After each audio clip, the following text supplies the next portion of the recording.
Just like any other Sunday, Josh Smith and law professor Stuart Harris give you an exclusive sneak peek at your weekly constitutional. Today is part one of Bacon's Castle. This morning we are looking at a section of history that for sure is a bit murky for me. That time between when the English settlers first arrived, early 1600s, and when everything got really busy in the mid 1700s with that fight for independence. Stuart Harris is making it the focus of his radio show for a couple of weeks, specifically one location. He is also professor of law at Appalachian School of Law in Grundy, Virginia. Thanks so much for being here today. Absolutely, Josh. As always on a weekend morning.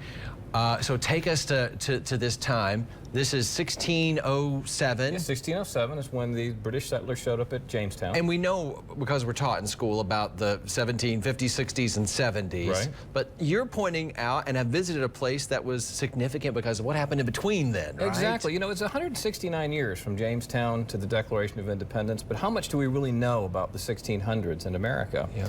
Some pretty important things happened, and one of them happened right near Yorktown at a place that's now called Bacon's Castle. There was actually I have never heard of I this. know. I hadn't heard of it either. Who was Bacon? Bacon was a rogue. Bacon was a not very nice fellow who, get this, led a rebellion against the English governor of the colony of Virginia. And at one time, he occupied this particular structure called Bacon's Castle. We'll talk more about that a little bit later. But during the course of this rebellion, he burned Jamestown to the ground. Not popular with the king. Not popular with the king, not popular with the governor. What was his reasoning? Why was he? He basically just wanted power. His ostensible reason is he didn't think that the English governor was being firm enough with the local Indian population. There's always that conflict. But when they had a difference of policy, he basically said, well, I don't like what you're doing, Governor, so I'm just going to come in and take over. He raised a militia, and there was almost a little civil war there. Are we looking at the roots of rebellion in this country that through the years translated into something that led to the fight for independence? I think we're seeing a precursor, and a lot of the tensions between the planters, between the indentured servants, between the governing class, all these things were coming together then.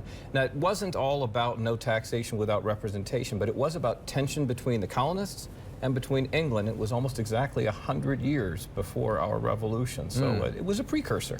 You know, you always bring things back to the Constitution, right? And the authors of that document made sure that there was a pathway for people to express their dislike of the government. Right. Was Bacon maybe in their memory? Would they have known of him? I think so. And maybe the improper way he handled his feelings. I think there are lots better ways to handle a dispute than burning down the capital city. Right. Yes, yes. Yeah.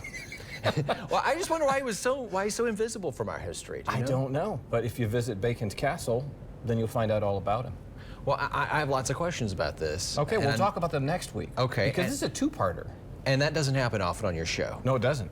Only when it's really good. When it's really good. This is really good. Okay. Well, this afternoon it begins at 3. And then Tuesday at 8, you can listen to Stuart's discussion of Bacon's Castle. That landmark in Virginia I frankly never heard of, and I'm glad I'm not the only one. It's your weekly constitutional on 89.5 WETS. Stuart, thanks. Absolutely.